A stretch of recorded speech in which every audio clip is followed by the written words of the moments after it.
What advice to business owners did a government auditor give?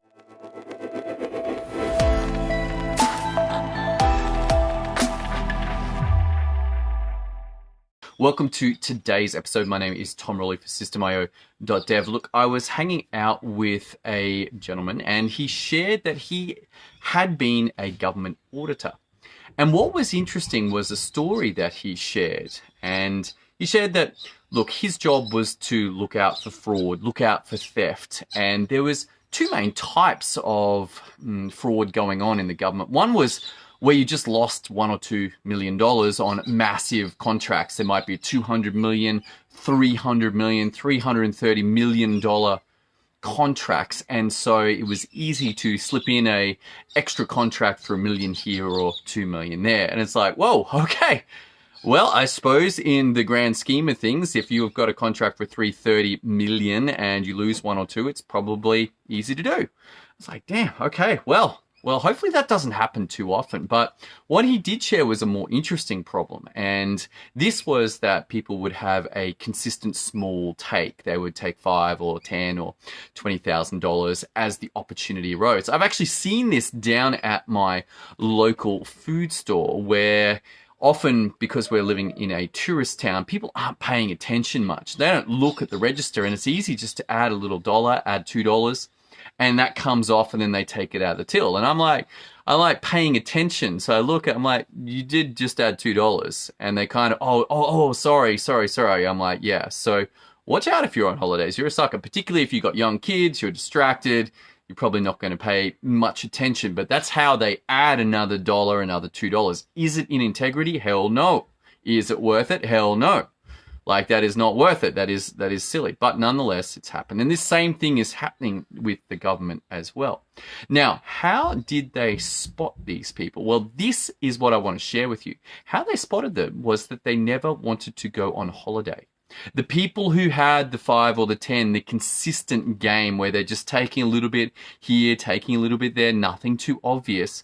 But what was obvious was that they did not want to go on holiday. Why? Because they would be exposed, that the game would be exposed. Someone else would get a chance to look at the books and go, oh, hey, there's like $5,000 here that shouldn't be going there. There's $7,000 here going there. And over the years, this adds up to hundreds of thousands of dollars, if not millions. But you might be facing a similar challenge. Not so much, and I certainly hope that this is not true for you, that your team is stealing from you. No, that is not that. I hope that you know this, that you look at your books and go, oh yeah, okay, this is all adding up. Let's say that you don't have that problem, but you could still be dealing with this same issue of people not wanting to go on holiday. And I want to share with you two possible reasons for this. One is somebody wants job security. And by not going on holiday, they are becoming a dependency in your business. They're the only ones who know how to do something. And so if they never go on holiday, they are required by you. You got to keep them in the business. And so they get job security. These people can be a problem. They may actively seek to sabotage against any systemization, any documentation processes that you are going to go for. Why? Because it threatens their job security. But you can recognize this. You can go and have a chat to them and say, hey, look, you're going to have to let us know what you're doing. Why? Well, it opens up for others to be able to do the work. It allows them to go on holidays. And so you might actually have people that want to go on holidays, that need to go on holidays, that are desperate to go on holidays. They're like, man, we haven't had a holiday in like 6 months. I'd really like to go on holiday, but they can't. Why? Because they are the only ones who know how to do it. Just like the other guys, but these guys are players for your business. They're supporters. They want to stick around and make sure that you win. And so they don't go on holiday. This is also a problem. Whether they want job security or they're well-wishers and devotees of your business, both of them suffer from the same problem, and that is that there is no documentation of how the work that they are doing is getting done, and this is a problem. This means that you become very dependent on your team. It means your team can't go on holidays. It means that you have key man dependency, that you require those people. It opens up for pay raises where you can't let go of them. It makes you dependent on these people. And the way out of this is documentation. It is systems. And you might say, oh man, systems, it sucks. I hate systems. You know, it's so boring. So boring. Until someone gets sick or someone gets headhunted or someone quits and all of your IP walks out the door. And then suddenly, like, your ideas about how boring systems are, it's like, oh man, if only we had written down what they would do. One of the most interesting ideas that I've come across is getting people to take holidays. Like, once you realize that this is a problem, it's like, okay, we got to get people to go on longer holidays. Why? Because it exposes where your systems are weak. And you, as the business owner, may be number one culprit for this.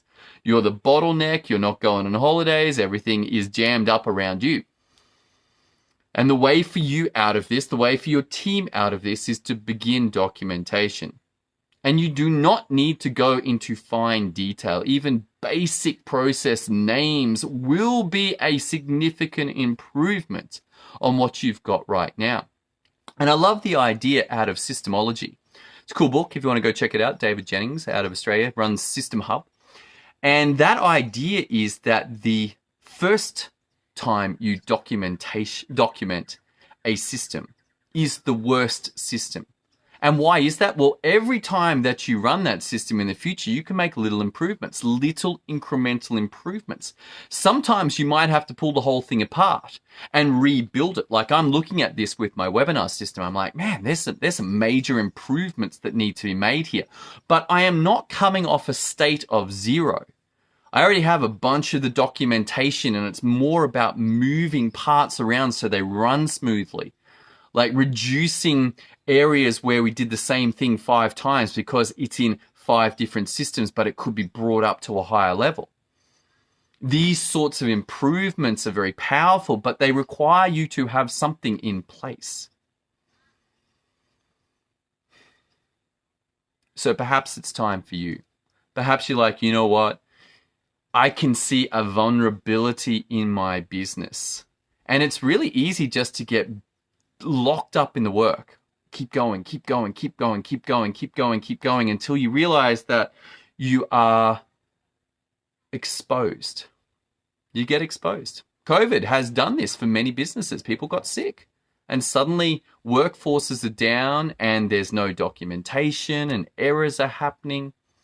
I would consider an interesting idea for you that systems are both an accelerant because you have significantly reduced waste and errors, but also an ultimate form of insurance, that they protect you from strange events, from difficult events. When people are sick or leave or headhunted or whatever reason, if you've got your systems in place, you are no longer dependent on people. And this opens up for you one of the coolest things about being an entrepreneur. Number one, you can sell the business if you chose to. Number two, you can be outside of the business and still have a business that works. It's a business that works without you. It's profitable and it works without you, and it gives you the option to go again and again. But none of this is happening while you don't have your systems in place. If you know it's time for you, head over to systemio.dev, go check out the training that I put together. You come and have a conversation about how we can look at what needs to be improved for you, depending on where you are in your systems journey, whether you know nothing or whether you're an advanced player in the systems game. We can talk about, hey, what's the next step for you, and look at whether we're a match to work together.